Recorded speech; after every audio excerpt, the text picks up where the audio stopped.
Shalom, and welcome to this live Jerusalem Dispatch ICEJ Zoom event. And in this program, we will be marking International Holocaust Memorial Day. Just a reminder that the Ministry of the International Christian Embassy, Jerusalem, UK, brings you a closer connection to Israel and the Jewish people through this pro-Israel ministry.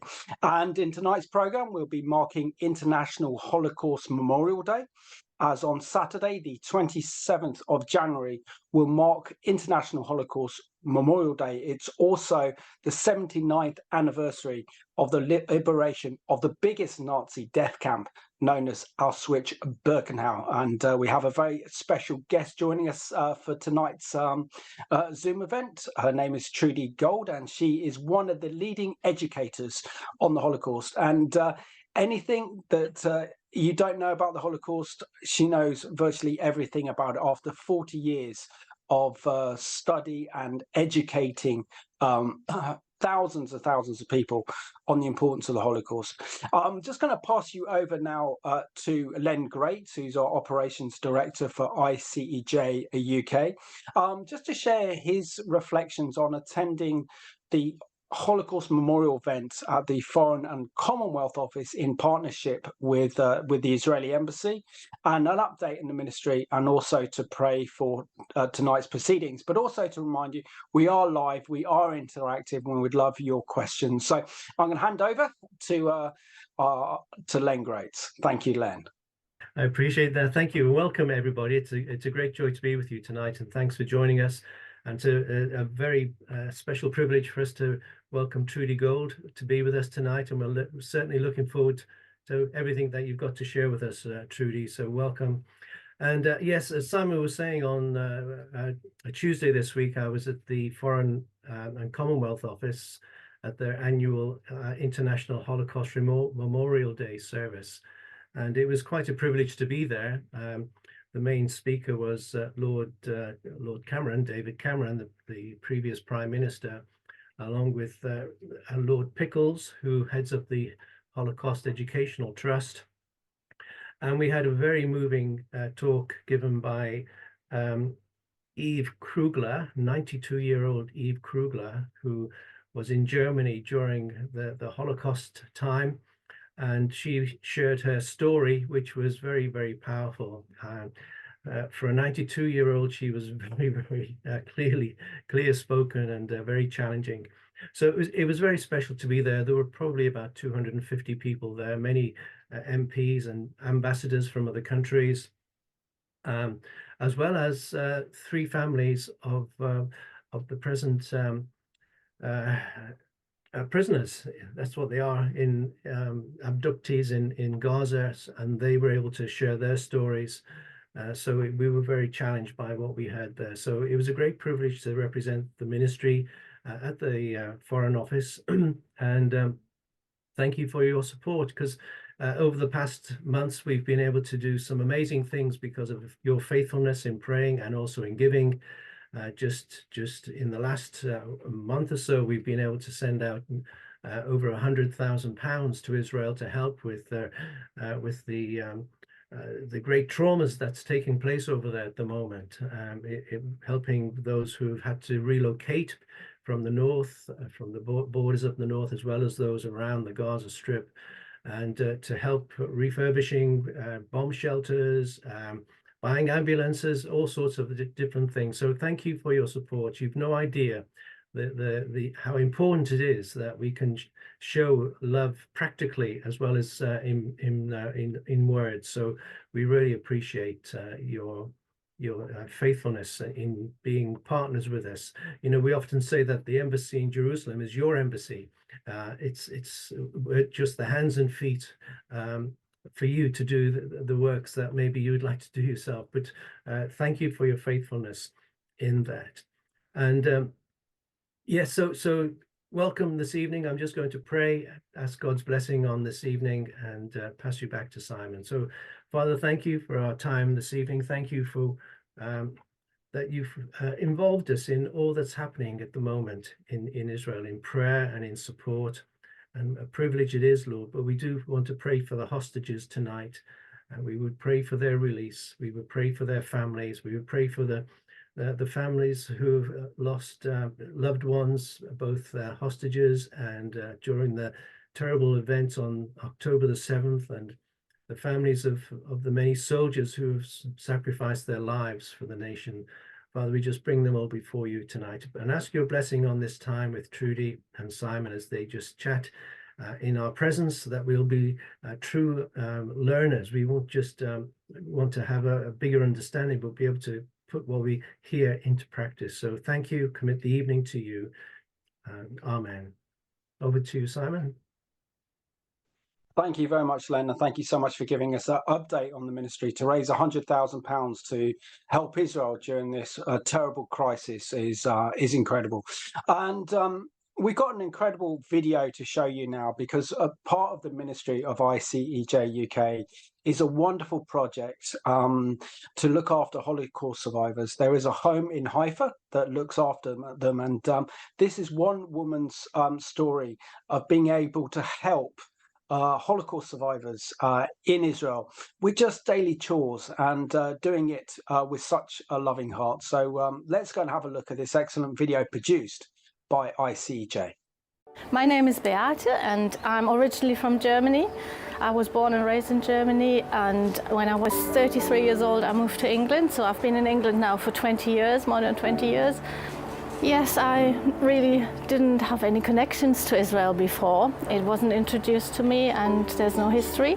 But about 4 years ago, I started to be interested in the Hebrew language. So it started off with wanting to know about the language and being able to read and to write Hebrew. My connection with the International Christian Embassy started last year when I went to Jerusalem, and we just went for a visit to the office. We had a tour around, and that's when we met Judith.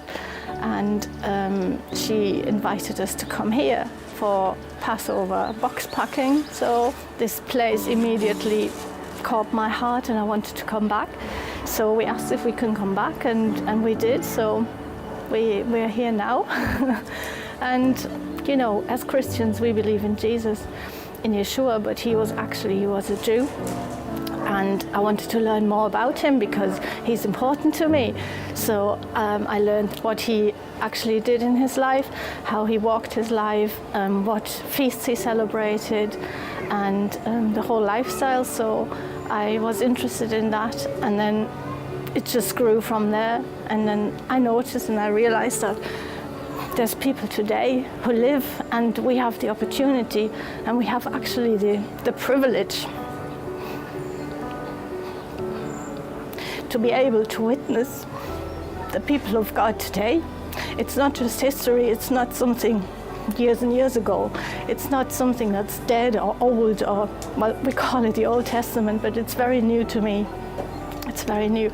And it's very important for me to be able and come and support people in that way, and doing practical work and just helping them in everyday life, whatever they need.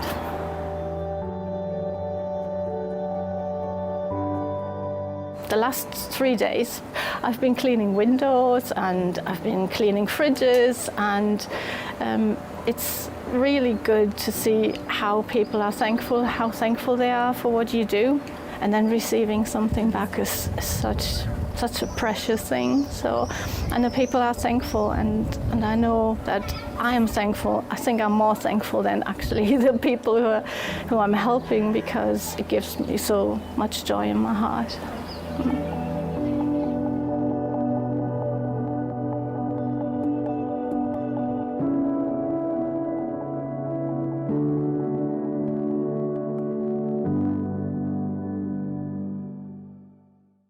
There we have it. I don't think there's anything more honourable than really helping Holocaust survivors, and just befriending them, loving them, helping them around their apartments, cleaning up their apartments, and just being there with them, because these are the most precious people that you'll ever meet. Just before we go on to speak to interview our special guest today, Trudy Gold, Len, can you just tell us why you believe that we need as Christians to mark International Holocaust Memorial Day, knowing that we are approaching the 80th anniversary of the end of the Second World War, where the true horrors and the extent of the Holocaust emerged, and also today after October the 7th, we're facing another time of unprecedented rise in Jew hatred. Yes, thanks, Simon. Yeah, it's critically important that we remember the Holocaust each year. You know, if we don't remember, we forget. And it's good that we have a day set aside here in the UK as well as internationally to remember it, because it brings it to our memories again. Because if we forget it, it'll happen again. And unfortunately, there was a mini Holocaust on the 7th of October. We said, the world said, never again. And yet we allowed it to happen. Something happened that, well, certainly the Middle East, Israel, even myself, I won't be the same again after what I witnessed. You know, I was going to say privileged, but I was humbled to be invited to the Israeli embassy to watch the IDF's compilation of videos that they'd collected from Hamas and the first responders, and it was absolutely devastating. It was shattering to see, and one of those events that when I was invited, I thought, I don't want to go, and I only saw 45 minutes, but the Holocaust was so evil, and we've got to make sure and for us Christians, we've got to really stand up and be counted. Stand alongside the Jewish people, especially at this time when we're seeing an enormous rise in anti-Semitism. It will happen again unless we do something, unless we stand up and speak out and stand up and contact our MPs and be active in that whole realm of advocacy. Then there's a danger something similar could happen again. Certainly, we've heard Hamas saying we want to do it again. They say it unashamedly that they want to use massacres. They want to have repeats, and so we've got to certainly stand practically as well as prayerfully alongside the Jewish community as well as the people of Israel at this time. And so yes, remember it. We're going to a memorial service on Sunday here in one of the I'm in Oxford, and it's in one of the Oxford colleges on Sunday evening. So if there's anything happening in your region, please go and support it. Go and stand alongside the Jewish people. Go and say, you're our people. You belong to us. We're going to stand with you. Just like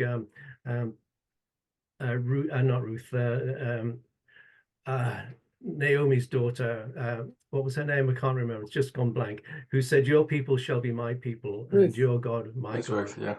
Yeah, Ruth. Yeah. So we've got to have that spirit, that heart that says we're with you 100%, and we're going to stand with you. So I'm just going to introduce Trudy now, and then pass it back to Simon to have this chat with her. So welcome, Trudy. Thank you for joining us. Trudy is a former CEO of the London Jewish Cultural Centre and is now a lecturer and a programmer at Lockdown University. She's taught Jewish history for over 40 years. She has facilitated seminars on anti-Semitism and Holocaust studies throughout the UK and Eastern Europe, and latterly in China. She's the editor of various resources for teachers and students on Holocaust studies, and was part of the UK delegation to the IHRA. So welcome, Trudy. We're looking forward to hearing what you have to say tonight.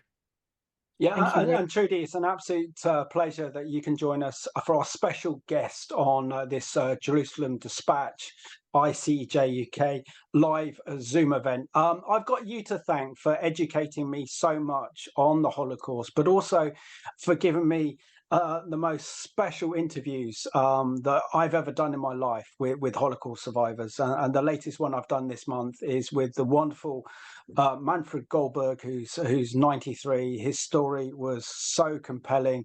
I was only supposed to record an hour with him, but I realized we weren't even halfway through his story so we had to stop and then record another program. It had to be 2 parts. So thank you for what you do in contributing to our knowledge and understanding of the Holocaust, working with Holocaust survivors. And you're very precious, because you are one of the top Holocaust educators, if not the top Holocaust educator in this country. So it's a pleasure to join you, that you can join us tonight.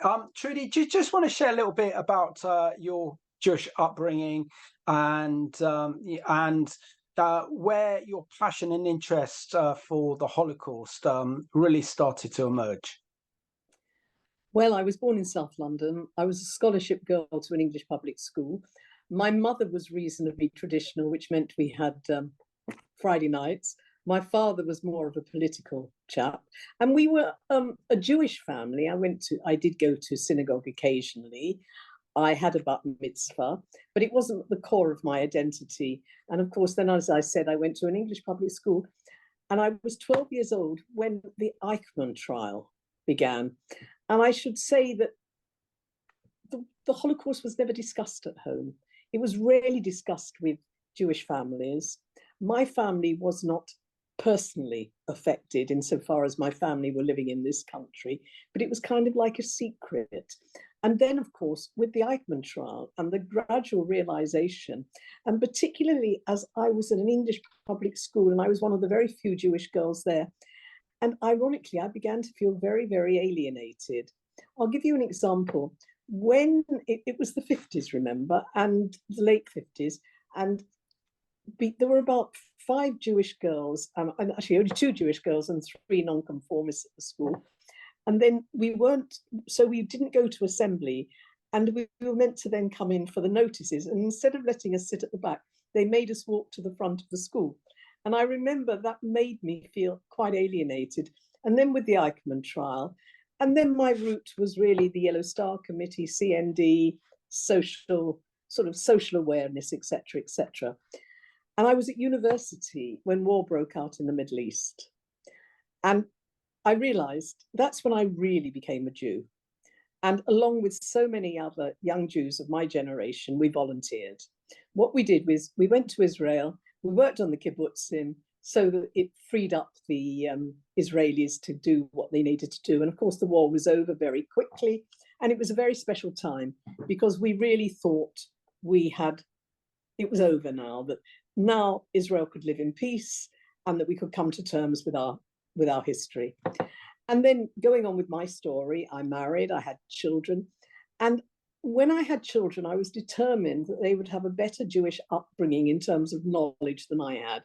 Because by that time, I would suggest to you that my knowledge of the outside world was far better than my Jewish knowledge. So I started educating myself. And then I took on a religion school. I actually became, believe it or not, the headmistress of a religion school. And in order to develop Jewish history, it was absolutely at its infancy in this country. Martin Gilbert had just started.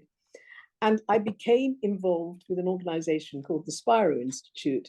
We brought over shlichim from Israel, and that was the beginning. We began to study Jewish history, and of course now it's in many faculties, but it really was the beginning. And I was particularly mentored by the great Robert Wistrich, who finished up as the head of the organization for the study of anti-Semitism in Jerusalem at the Hebrew U, and he became a very close friend.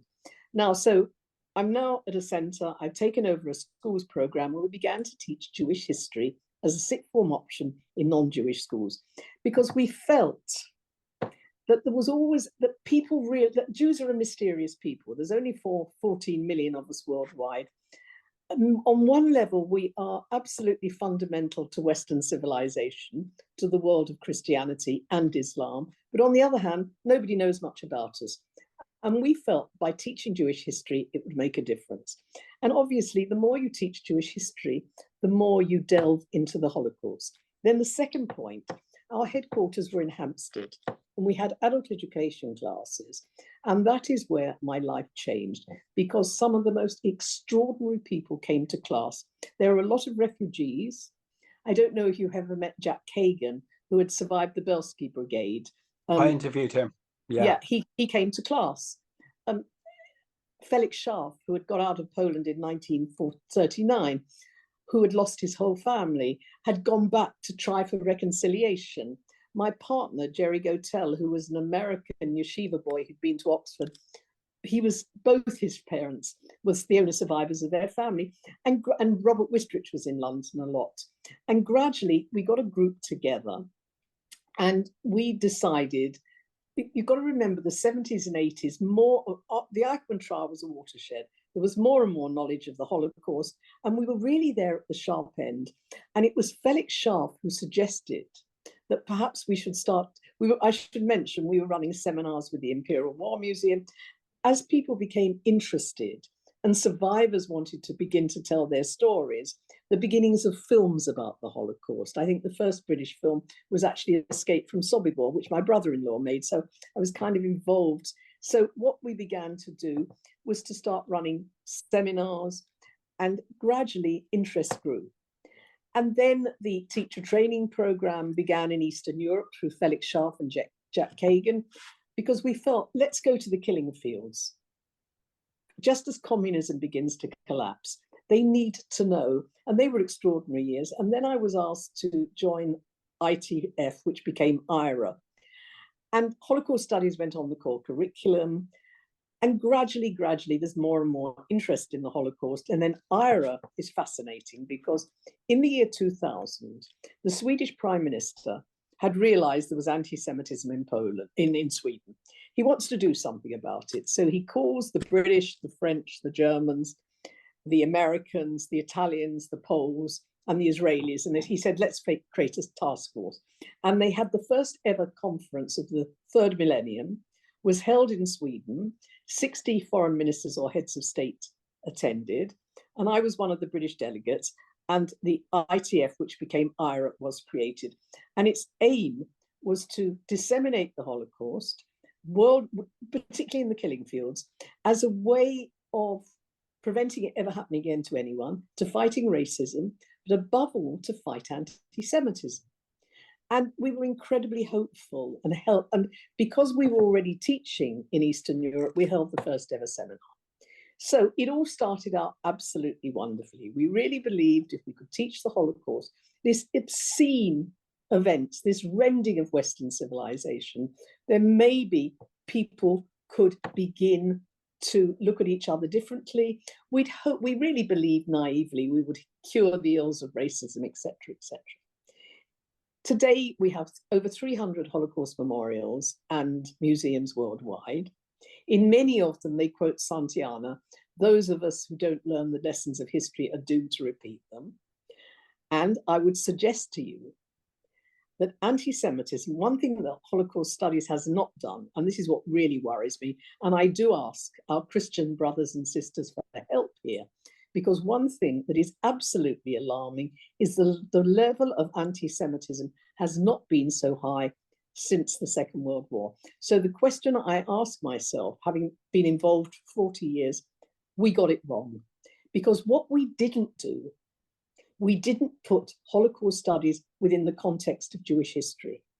You talked about these wonderful survivors.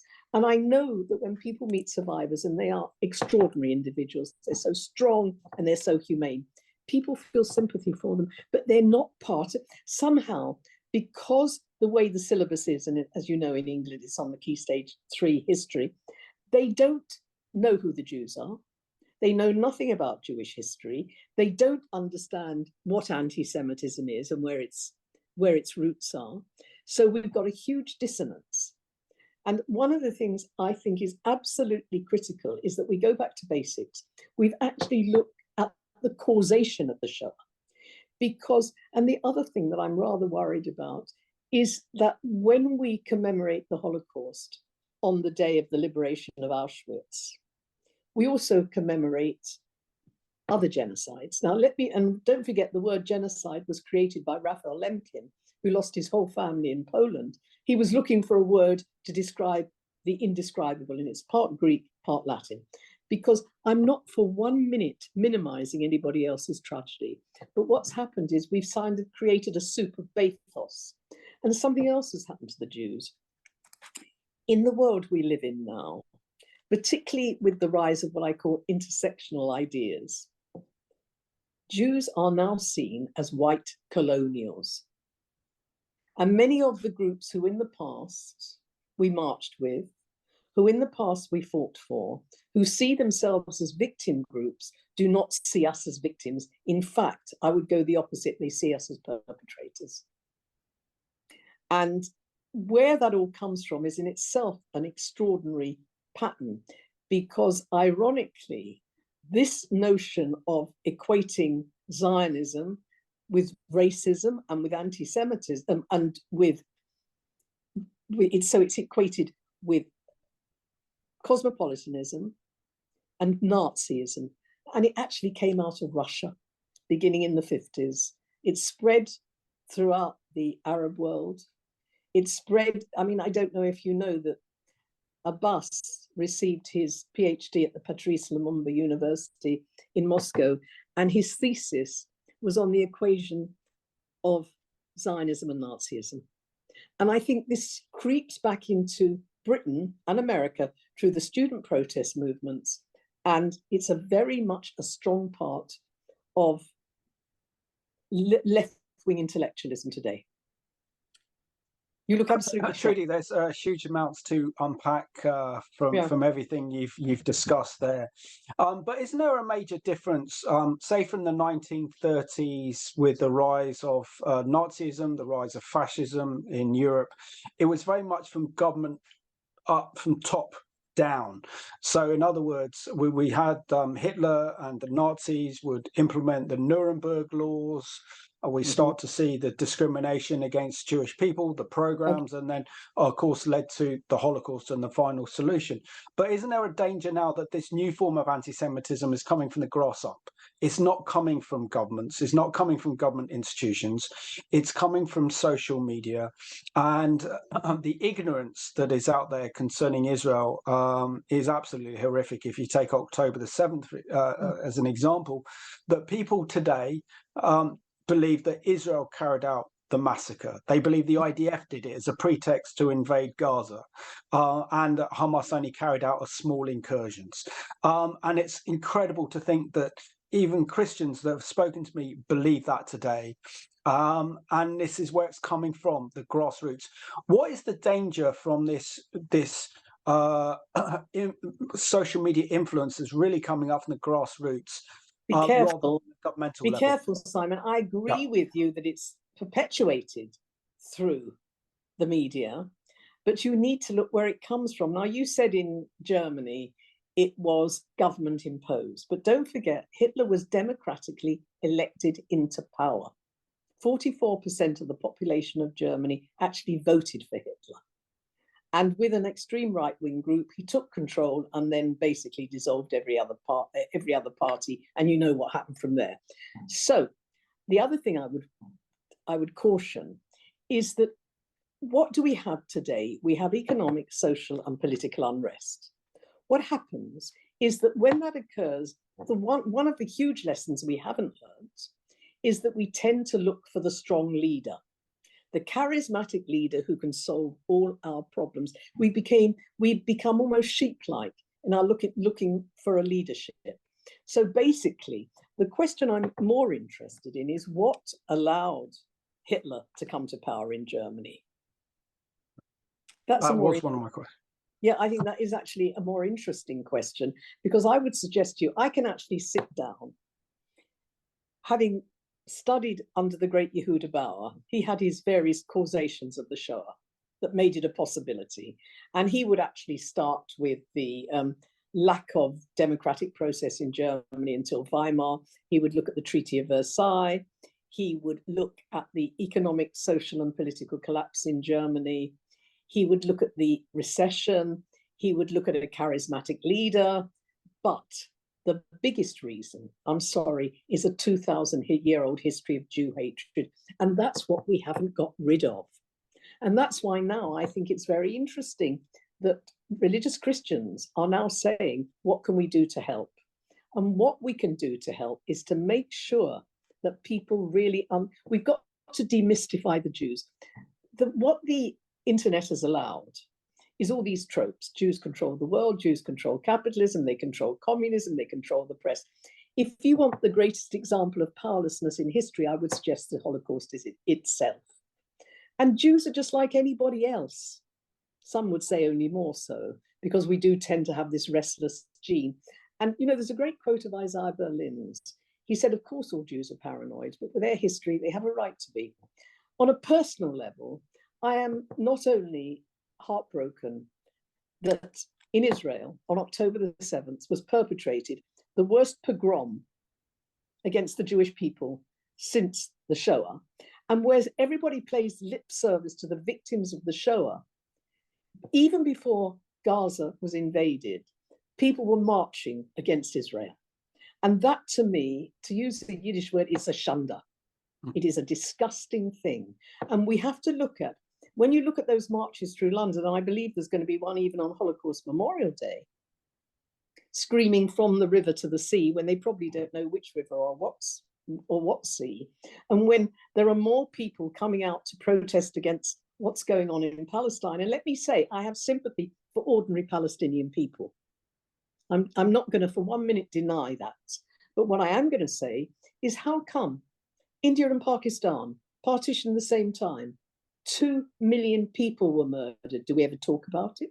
Do we talk about any of the other catastrophes of the world? And there have been many of them. Why does the world expect a higher standard of morality from the Jews, and then at the same time impose on the Jews the most ridiculous standards and then blame them for everything? Do you know, Howard Jacobson is a brilliant writer. He said, why can't the world forgive us the Holocaust? So I would suggest to you, the real problem, the Holocaust has been de-Judaized. Jewish history is still a mystery to people. Who are these people? Israel is seen as a settler colonial state, a white state, when, as you well know, 50% of the population are non-white. So it's not a gutter-up movement through the net. It's perpetrated through the vested interests of certain states like Iran. People follow. And I think it's got a lot to do, and I'm going to go back to what I said before. The greatest causation of the Shoah was the 2,000-year-old history of hatred of the Jewish people. And you will understand this as Christians, the blaming of Jews for the death of Jesus. How do you feel when I say that to you? You and I have known each other a long time. Well, firstly, he gave up his own life. That's the first thing. He said in the scriptures, I give up my life. No one can take my life from me. He had to be that lamb sacrifice. And it's all of our sins that put him there on the cross. It wasn't the Jewish people. It was humanity that put him there.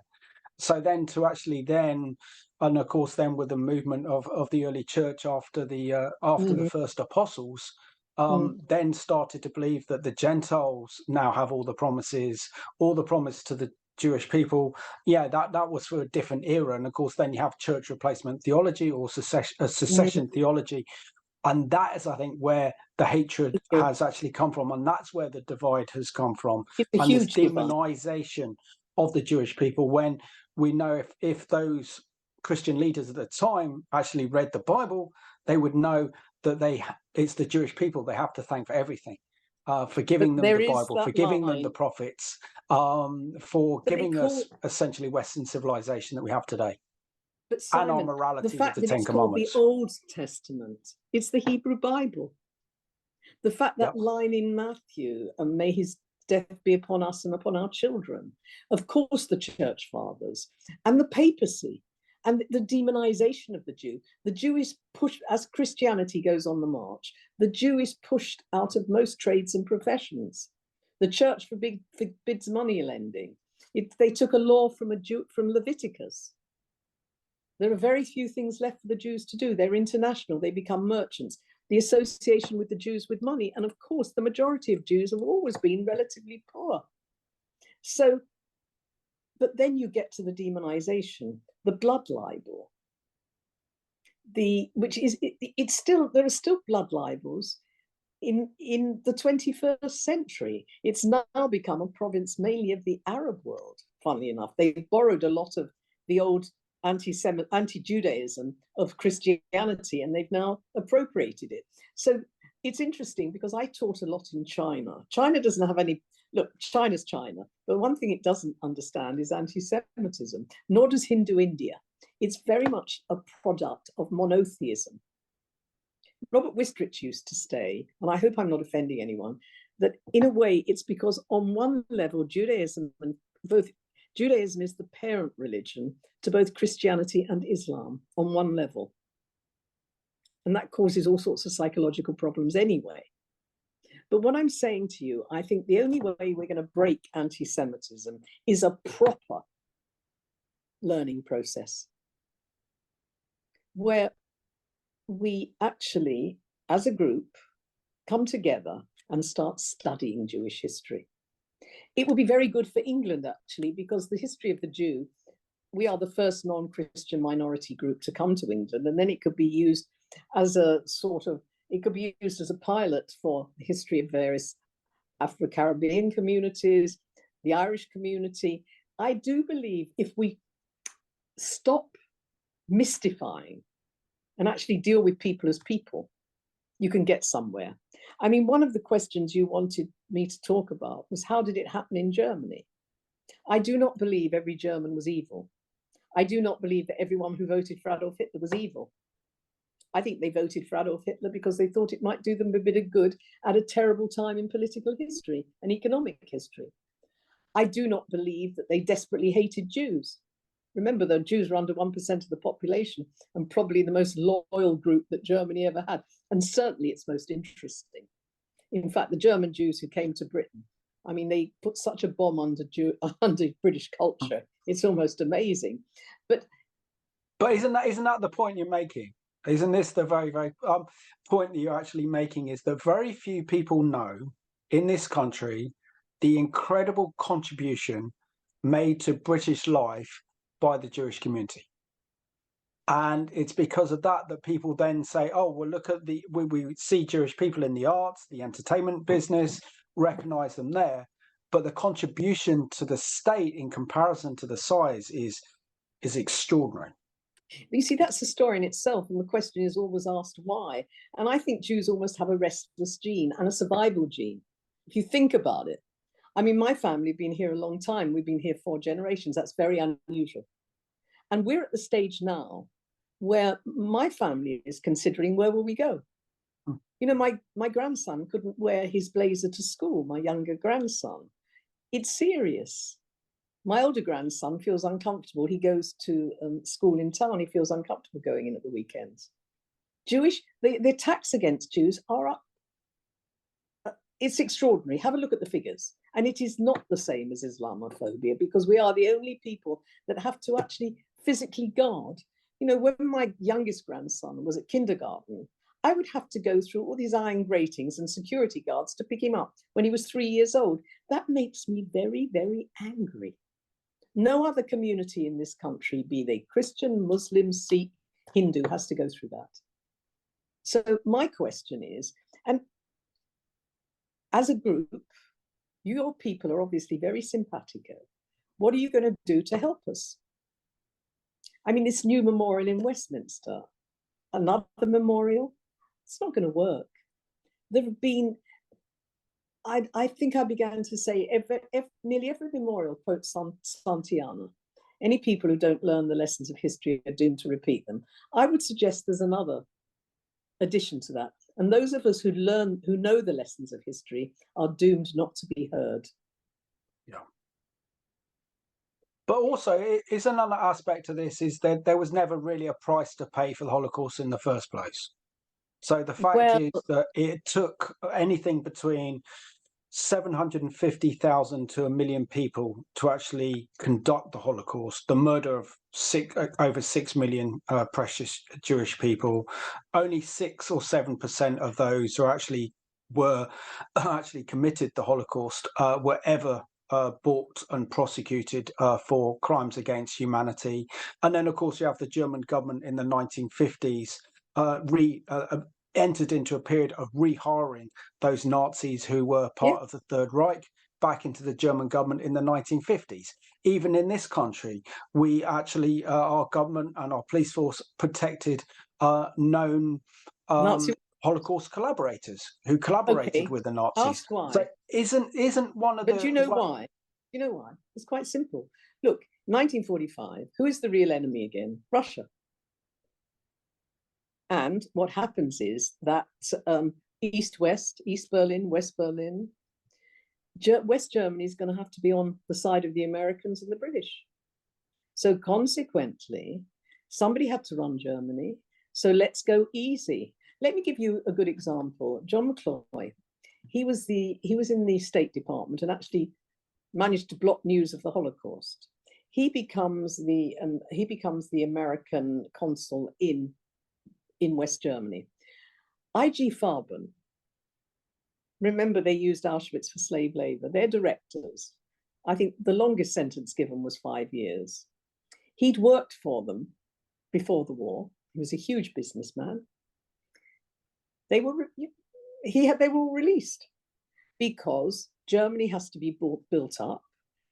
So many of the wanted war criminals actually went to work for the CIA or MI5. Don't forget Werner von Braun, who headed up the rocket program.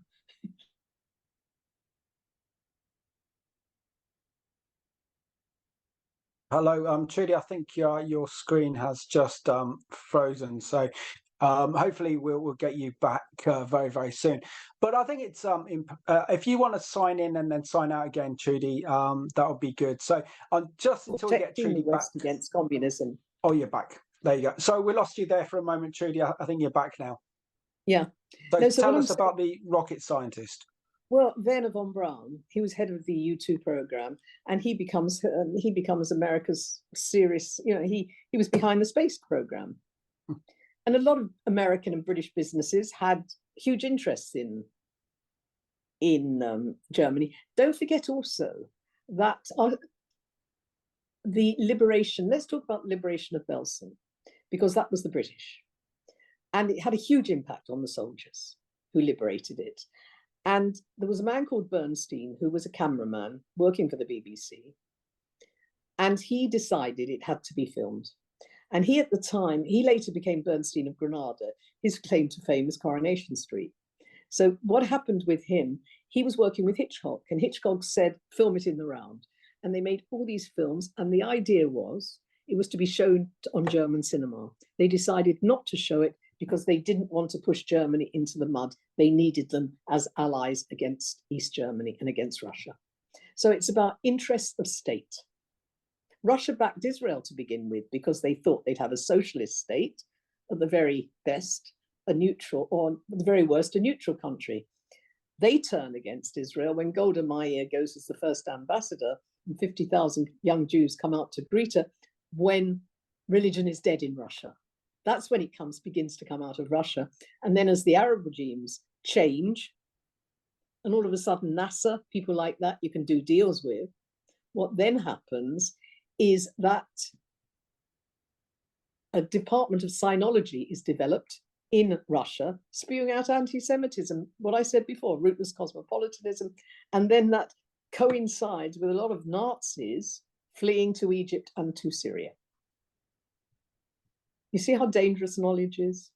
Yeah, no, it's very dangerous. So I suppose the big question, particularly considering we're seeing levels of Jew hatred rise to levels we haven't seen since the 1930s and 40s, and it is scary. It's very scary, particularly if you get caught up in the pro-Palestinian rallies taking place. It's almost like a kind of Nazi rally of the 1930s, full of hate, incitement to genocide.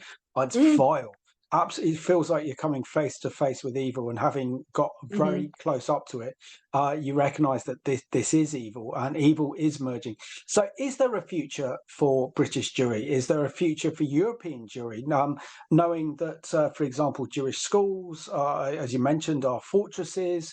I mean, if you take, for example, Brussels and Paris, you have Belgium and French paratroopers with machine guns outside synagogues, outside Jewish schools and museums. There's no future in that if you as a people do not feel safe to be Jewish. We don't. That's the reality of it.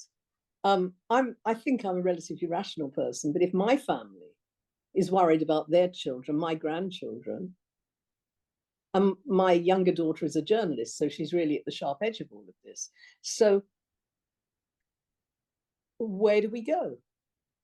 That's the other question. Israel? Does Israel become the only home for the Jewish people? America, for a long time, appeared to be a reasonable haven, although in the war they had terrible restrictions. You might, and in the 30s, terrible restrictions. You see, the other issue for the Jews is it's not just what the Nazis did, it's what everybody else didn't do. Hitler didn't begin the extermination of the Jews till 1941, when he invaded Russia. Never forget that. And up until October 41, Jews could get out of Germany if they had somewhere to go. They were let down completely. Now, I agree with you, we're feeling incy. But having said that, I haven't lost my faith in humanity. And I do not believe the majority of people are evil. I think the majority of people are uninformed.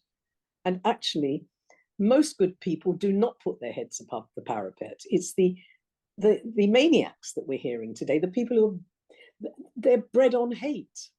And the other thing I do want to point out when you talk about Gaza, tragically, the hatred that's been instilled in the Palestinian population is quite awful. I've seen the textbooks. So where we go from there, I don't know. Except I do believe many of the other Arab countries would like a solving of the problem. Because Israel, as you know, can be a paradise if there's peace. But look, we're watching and waiting at the moment, but I'll tell you something else. It's often said Jews are the canaries in the mine. And when Jews feel threatened, remember the great quote, first they came for the communists and I wasn't a communist. Then they came for the Jews and I wasn't a Jew, so I didn't stand up, and so on and so forth. I think it's, I went to the march against anti-Semitism, and I was very encouraged that many Christians did come. In fact, I marched with a few of them, but we need more. We need the kind of numbers that the other side are. We need the reasonable people. The reasonable man. They used to say remember in law, the man on the Clapham bus is the reasonable man. We need the reasonable person to stand with us. I'm not saying love Israel, everything she does is right. What I'm saying is Israel is a democratic country. And what happened on October the 7th was a pogrom. And something else I'm going to tell you. Because I've studied Jewish history, unfortunately, I've had to study the massacres. There was a particularly appalling massacre in the Ukraine in 1648. It's called the Khmelnytsky massacres. And your colleague talked about seeing the films. I read the descriptions. It was almost word for word as though the perpetrators had read it. Okay? Don't forget, they found Mein Kampf in one of the bunkers. They know, they are primed, these people. They are primed that the Jews are the hated foe.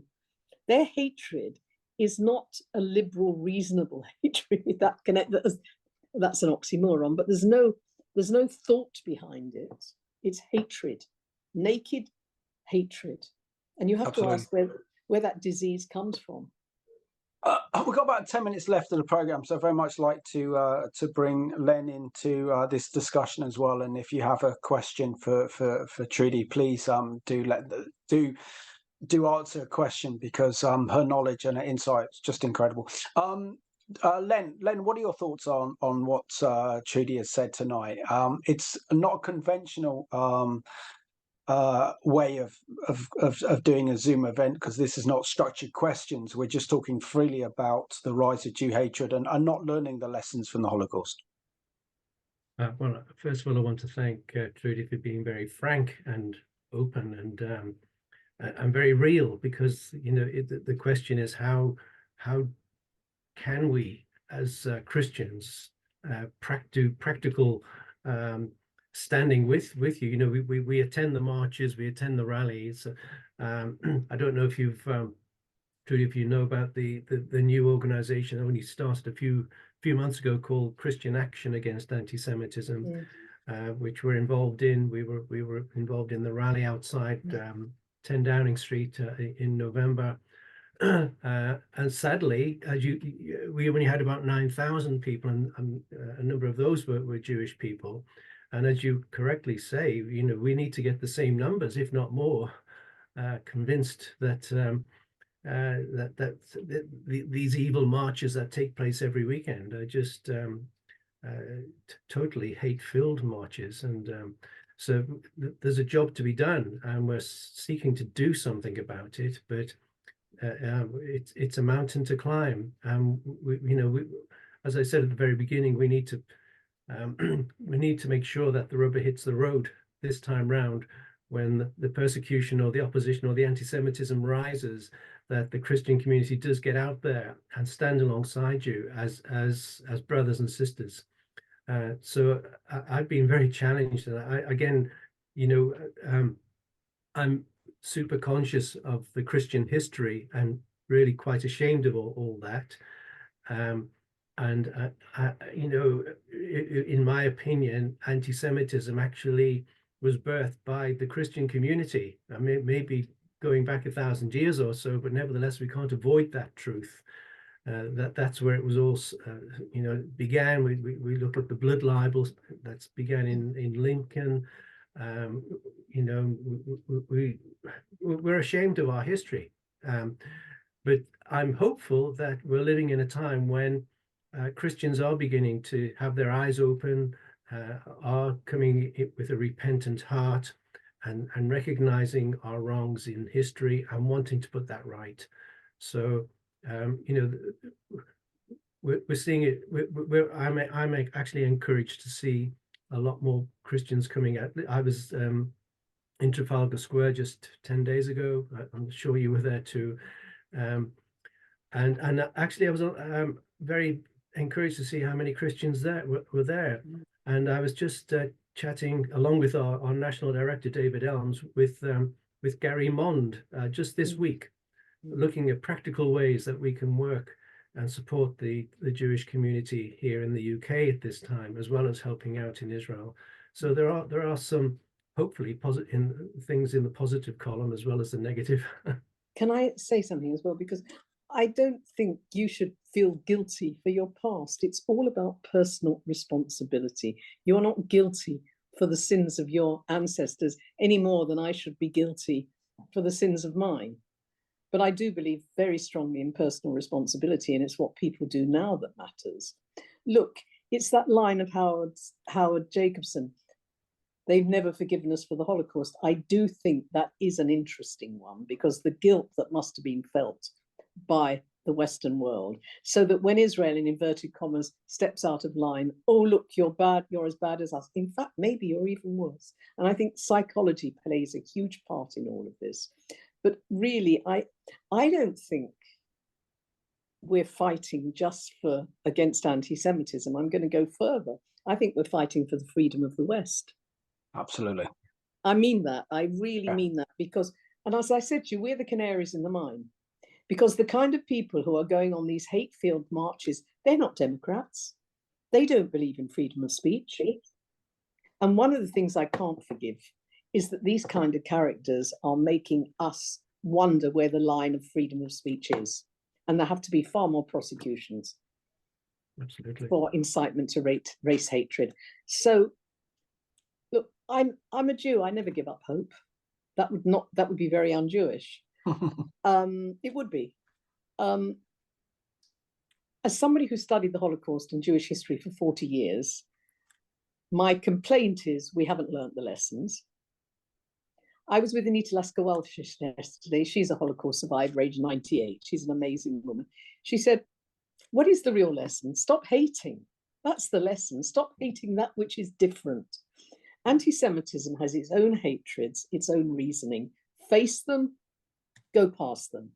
Just as hatred of any groups. But the other problem I have is don't put them all together in a soup of bathos, because it muddles everybody up, frankly. And nobody learns any lessons from that. We've got a lot of work to do. We have two questions, actually. This one says, I'm a Christian. I want to help. What can I do? And that's from Jenny. The other one is from an anonymous attendee. Says, we are gentle Christians, and one of our children worked in the Israeli embassy for 6 years and is now working against anti-Semitism on a more global scale. Douglas Murray is excellent on the war in the West. Mm. Yes, Douglas is a very, very strong speaker. He is. But he's a bit of a lone voice at the moment. If you actually look at the way Israel is being dealt with in the Western press, you see it's not gutter up. That's what I said to you, it's intersectional politics. The left has really been taken over by these kind of ideas, I'm afraid, and we've sleptwalked through it. I don't know if you agree with me on that, Simon. I think there's the danger mix, I think, is this infusion of extreme left-wing politics with Islamist ideology. And this conversion of these two ideologies that now at the very center is Jew hatred, and any political ideology, their central ideology or what brings different ideologies together is hatred of the Jewish people, then you know the only answer to that is going to be authoritarianism. And evil, and that's what frankly we're seeing today. And it's this kind of merger of these two dangerous ideologies that really have nothing in common with each other, because if the Islamists got in power, they would destroy the left and the left's ideas anyway, but are using these stupid idiots in order to pursue their own personal agenda of trying to get power. But you've got another problem, because certain members of parliament who have got constituencies with a large number are going to be very careful. So when you talk about government down, be careful. Yeah. Because people, look, I think when I talked about Germany, people do things in self-interest. What we have to take on is our self-interest of people, and the future of future generations requires a completely different solution to this stupid short-termism. But it's also recognizing that Israel is central to our democracy, our civilization, and that Israel is on the front line. I just want to share something with you and also our viewers tonight as well. I had the privilege of going to the Christian Media Summit organized by the Prime Minister's office in December 2022. And we went to Kibbutz Nahal, one of those kibbutzes that was destroyed and devastated by Hamas. And we saw how beautiful those kibbutz were. And I've been to Kibbutz Oz, I think, back in 2001 anyway. Beautiful communities, beautiful kibbutzes. You know, the communities there. And they thanked us for showing solidarity with them, for coming down and listening to them. And I said, no, we need to thank you, because you are on the front line. In defending the only one and true Jewish state in the world, which is the state of Israel, but also you are defending the West from this extreme Islamist ideology that if Israel goes under, this will consume and destroy the West. And I think it's a realization that Israel is on the front line in this battle, and that the more you attack Israel, the more we undermine and attack the West's ability to fight this ideology. And you do realize they're even fighting over Holocaust Memorial Day. They want it to be Genocide Day. They are trying deliberately to de-Judaize it. And that's the tragedy. The Jews were the only people where birth was sentence of death. Even with the tragic story of the Roma, I don't know if you know this, but if the Roma were pure blood, they were allowed to go free. The Nazis had these you've got to remember that twisted, evil ideology, but it was an ideology. Homosexuals, yeah, but they were not, every one of them was not birth was not sentence of death. Yes, there were other tragedies, but why not admit that the majority victims of the Shoah were Jews? But all of a sudden, that's not fashionable anymore. And that is so sad and so pathetic and so untrue. No. And that's why I even have problems with Holocaust Memorial Day now.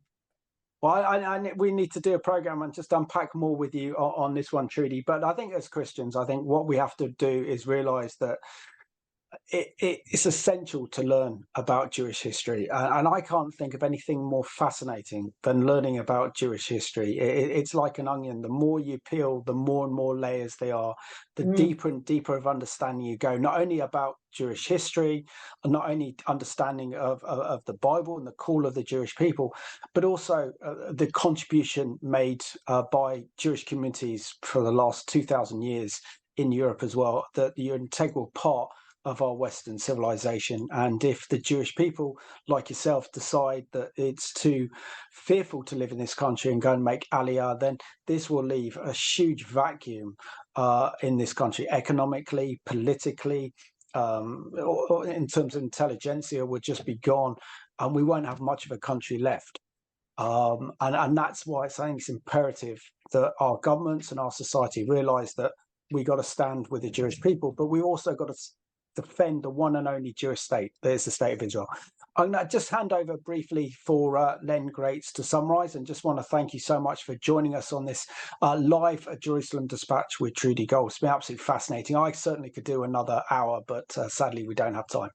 Simon, can I thank you? It's been such a pleasure to talk to you. Pleasure. Yes, thank you, Trudy, so much, and Simon, for giving us a fascinating little insight into some of your expertise and insights into life in itself. So thank you. And maybe we should do a part 2 to continue on, because you brought up some interesting content there. So thank you, Trudy. And thank you for joining us tonight. I hope you've been challenged to we need to be Christians who pray, definitely pray, and we thank you for those who do pray with us daily and weekly. But we also need to be practical in our faith as well, and stand alongside the Jewish people, show them that they're not alone through this time of increased anti-Semitism. And because I've got a book on my bookshelf behind me, which is just called Christianity is Jewish, because we come from the same roots, and we're very grateful for that. We are indebted to the Jewish people. So thank you for joining us this evening. We hope it's been a blessing to you. I'm just going to close in prayer, and then I don't know if there's anything else we need to be saying, Simon. No. I think that's it. I'm actually visiting, thanks to ICJ UK Israel, on Monday, flying out for 5 days. We're going to visit those communities that were devastated by Hamas on October the 7th, and so I'm going to have that first-hand account of what occurred, what happened, and how Israelis are pretty much feeling now post the horrific events of October the 7th, but also how Israel's fighting an existential threat against Hamas in Gaza, but also this potentially could end up leading to a regional war, because we know that the Iranians are the antagonizers in all of this, and that they are the root cause of all the problems that Israel's facing right now. Thank you. Maybe our next program should be me interviewing you. So I'm just going to pray, and then we can close the program. So thank you, Lord, for this evening, for what we've heard from Trudy. We thank you for the understanding that she has, and she's been able to share very frankly and openly with us, and help us to be those who are not just hearers, but doers, who aren't just people who see things, but actually get up and act and be men and women of action as well. So we just want to commit this evening to you and thank you for one another. Ask your blessing on us as we go to sleep tonight. Give us refreshment, we pray. But again, we would just bring before you the hostages and the soldiers of the IDF, and the families of those who've lost loved ones, and the whole of Israel who's suffering trauma at the moment. We ask your blessing, Lord, and ask you to do some miracles, we pray. Amen.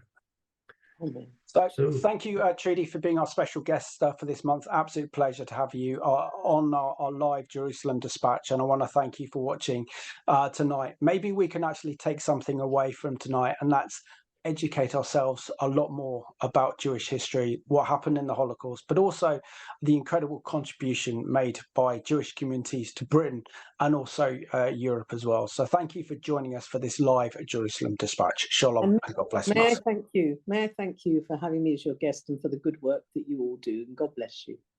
Thank you. Thanks, Trudy. Thank you all. God bless. Bye-bye.